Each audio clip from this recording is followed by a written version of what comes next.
I am so excited to be here with Johanna Smaros, RELEX co-founder and author of the extensive guide, Winning the Food Fight, Best Practices for Managing Grocery Retail Supply Chains. As a supply chain researcher turned entrepreneur and co-founder of RELEX, her entire professional life has been in retail supply chain in one way or another. And we are lucky that at least some of that expertise is now captured on the pages of this guide. I mean, people cannot stop talking about it. So I want to chat through some key takeaways from the guide while exploring the moves grocery retailers need to make next to keep up with the trends. Those of you working for or managing grocery supply chains will definitely want to take notes. So welcome, Johanna. Thank you, Sarah. Glad to be here today. I am so excited to be here with you today because I've personally read through this latest update to the guide, and I thought it was jam-packed with an enormous number of insights. I mean, 71 pages of insights, just to be exact. So with so much great practical information in here, of course, we definitely have some questions for you. So I'm ready to dive into it. So let's just get started. So first, I want to ask about grocery retailers, their supply chains, and possible automation processes. So how can grocery retailers make sure they're being backed by the right supply chains? That's a good question because grocery is, as we all know, very much a supply chain business. And the right supply chain can make or break a grocery retailer, and it has a very direct impact on key goals such as product availability, freshness, and operational efficiency. And it's key to understand that grocery retailers are part of several different supply chains and that these need to be managed differently. So fresh products need to be made available to consumers perfectly in sync with demand. And when it comes to produce, in sync with growing seasons. But if a grocery retailer applies the same just-in-time approach to center store products or frozen goods, they will suffer from excessively volatile goods flows and unnecessary goods handling, which will drive cost up without adding any value to the consumer. So grocery retailers need to take advantage of the longer shelf life of center store products to set their supply chains up for high operational efficiency. Absolutely. And we've seen a lot of that over the last 18 months. So I'm glad that we're talking about this today. And I want to talk about AI. So how exactly can AI help grocery retailers with some of that optimization? Yeah, so different types of AI, such as machine learning, is unlocking a lot of value across all core retail processes. So demand planning, merchandising, supply chain planning, and operations. However, I really want to stress that when talking about AI, we really talk about a whole toolbox of different technologies. So some of these AI algorithms are aimed to create accurate predictions. Others find optimal solutions to problems. And then there are still others that classify or group things together based on commonalities. So, for example, applying machine learning to predict demand is quite different from using, let's say, simulated annealing to optimize store associates' work schedules. So retailers really need to excel at solving the right problems with the right technologies. And as a solution provider, this is, of course, exactly what we at RELEX are here for. Absolutely. And it's so important, especially these days, to predict rather than be reactive. And so I think, there's a lot of advantages for really looking at AI and machine learning, especially in grocery retail, like you have just spoken about. So let's talk about some of those advantages. What are some of the advantages that grocers have when it comes to shifting into automation, into AI, into machine learning? Well, data is, of course, key to leveraging AI. and well-defined processes are kind of a prerequisite for automation. And in grocery, there's an abundance of data, as well as a high number of well-defined repetitive processes for planning and execution, which means that there are huge opportunities and gains to be had from applying automation and AI. And there's a wide range of application areas, ranging from automated forecasting and replenishment, markdown optimization, optimizing the use of shelf space in stores, optimizing workforce, work shifts, and so on. So there's really many different types of opportunities across all aspects of retail. And when looking at groceries specifically, I think due to the high volumes and quite low product margins, all these improvements have a very clear return on investment. So for example, if a retailer with revenue of $1 billion can use optimized forecasting and replenishment to shave off even just 10% of their food waste, the direct impacts on their profits amounts to several $1 million annually. Amazing, amazing. And that's so fascinating, right? Because a lot of times, especially in supply chain, we're talking about sustainability, and especially in grocery retail, you know, I know that minimizing food waste is really, really huge. And that has a lot to do with predicting that demand, which is what I had mentioned earlier about being predictive versus reactive. And so I'd love to hear your thoughts on that. How can grocery retailers meet the demand for fresh products, but also minimize the need for markdowns and unsold products going to waste, which I'm sure is a really, really big deal for the grocery retailers right now? Yeah, indeed, waste is a big deal. It's a big deal both for profitability, but also, of course, for sustainability. Everyone's trying hard to reduce their carbon footprints, and reducing waste is just kind of a no-brainer answer to that problem. But coming back to how to reduce waste, I think accurate demand forecasting on the product, day, store, or fulfillment channel level is essential. So of course, if a product needs to be sold within a day or just a few days, the demand forecasts really have to be as accurate as possible. However, forecasts are never perfect, so it's also important to find the right balance between the risk of lost sales and the risk of waste for each order placed to reach optimal profitability. And this balance is impacted by several factors, such as, of course, demand uncertainty for the next day or two, product margin, and availability of substitute products. So in a small convenience store, there may be no substitute products available if the store runs out of their only small sushi box product.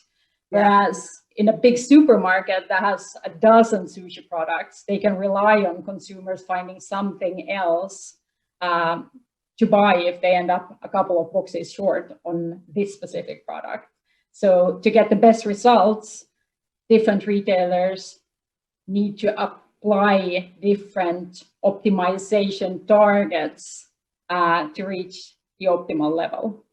Absolutely. It's almost like we have to take a holistic approach depending on the business size and the different brands that they carry. And so I think that that's some really great insights. But I always love to leave the audience with also some tangible things that they can take with them. So do you have any tips on predicting that demand? What can people walk away from this with tips that they can go and utilize in their day-to-day moving forward? Yeah, so I have to say that machine learning is a real game changer in demand forecasting. So it's been hyped a lot, but it also delivers. So what it does is that it makes it possible for retailers to accurately capture the impact of hundreds of potential demand influencing factors. And this is the trick. It's very hard to know beforehand if a product will be weather sensitive, or at least it takes a lot of time if you're going to analyze the full assortment in each store and try to figure out which factors are important and which aren't. So with machine learning, you can apply all these factors and have the system identify what is relevant and what isn't, and also update these factors when things progress. So machine learning helps retailers take into account, of course, weekday-driven and seasonal variation in sales, events and holidays, different types of promotions, different types of price changes. Does the price change, for example, make the product the lowest priced one in its category? That's quite impactful many times. And of course, also how the product is displayed in a specific store.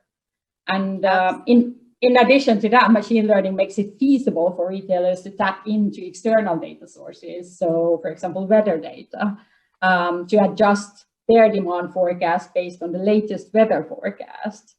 And final, I think, great example is automatically accommodating for cannibalization effects, which are super important for perishable goods. So if one chicken wing product is on sale, this will usually take away some demand for other chicken wing products. And if this effect is not considered, a retailer may actually end up driving waste with their fresh food promotions. And that's, of course, a pretty sad outcome.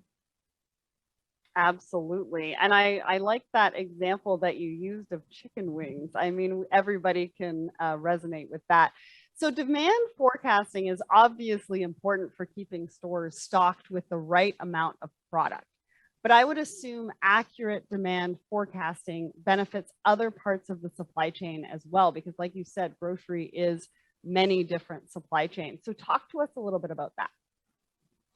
Yeah, so you're absolutely right. Accurate demand forecasting, especially when combined with automatic replenishment, really drives a whole new level of visibility across the entire supply network. So when demand forecasts are reliable and store replenishment decisions largely automated, retailers can suddenly see exactly how they will be replenishing their stores, not only days, but months ahead. Wow. And using this information on future store orders, they can then automate replenishment upstream in the distribution centers and warehouses, which takes out a lot of the guesswork present in many organizations today. So rather than trying to figure out when the stores are going to start stocking up for an upcoming promotion or when they will want to get the seasonal goods in, all of this is visible in the future store orders that are planned. And this information can then be used to automatically calculate when the goods need to be available at the DCs, central warehouses, and actually in a similar way, further upstream in the supply chain. So retailers can share their own order forecast with their suppliers to ensure availability. And this, of course, is extremely important today when we are facing a lot more supply chain disruption than we've seen in many years. That is so true. I mean, the amount of disruption that we've seen across supply chains in general, just in the last 18 months has been incredible. And so let's talk about that improved visibility, because it probably also takes the improved visibility also will take out the additional waste from that supply chain. Is that true? How can that help? Yeah, indeed. So we earlier talked about taking out waste through better store replenishment. But of course, there's waste also in the other parts of the supply chain. And having an accurate view of future store orders makes it possible to understand if there is building up excess stock in, for example, distribution centers, and to identify this early on, which makes it possible to take action to move out the specific at-risk inventory batches in an efficient way. So for example, through intelligent force outs, off-price channels, or by doing charitable donations when there's still ample shelf life left on the products. Right. And this not only reduces waste, but actually also leads to a better service level. So traditionally, many grocery DCs have suffered both from waste and from poor availability at the same time. And this is because they haven't been able to proactively identify inventory nearing its expiry date before the inventory has been written off. And these write-offs have then kind of caught replenishment by surprise, because just moments ago you had ample stock and now suddenly it's all gone because it's been written off, and leaving stock levels then too low to meet demand. So when at-risk inventory batches can be proactively identified, then the replenishment system can also take this into account when placing orders, so that we avoid these waste and poor availability incidents going forward. Amazing, amazing. And so earlier you mentioned that operational efficiency and how important that is for grocery retailers. Do you want to elaborate on that topic for us just a little bit? Yes, it's one of my favorite topics, so I'm glad you asked about that. So previously we talked about how more accurate demand forecast and automated replenishment enables a new level of visibility into current and future inventory requirements throughout the supply chain. But in the same way, it actually gives visibility into current and future capacity and resource requirements as well. And this means that retailers can firstly plan their resourcing more efficiently, and then secondly, start to shape their goods flows in a smart way to minimize handling capacity and resource costs. What does this mean in practice? Well, if you start with resource planning, goods handling requires a lot of work, both in DCs and in the stores.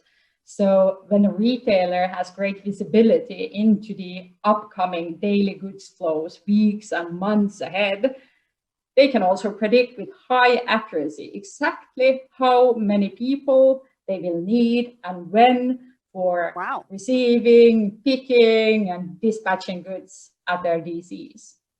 And similarly in the stores, by being able to predict both customer footfall and goods flows, they can optimize the work shifts and the timing of work tasks well ahead of time. And with the right staff available, retailers can serve customers better at lower cost and give their employees a better experience by planning work schedules earlier with fewer changes. And that's, of course, quite important now that there's quite big difficulties in finding that retail talent that is needed.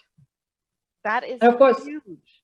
That's huge. I love that. It's huge. So retail staff is both the biggest asset, but also a huge cost center for retailers. So managing that is very, very important, and the supply chain has a big impact on that component of retail.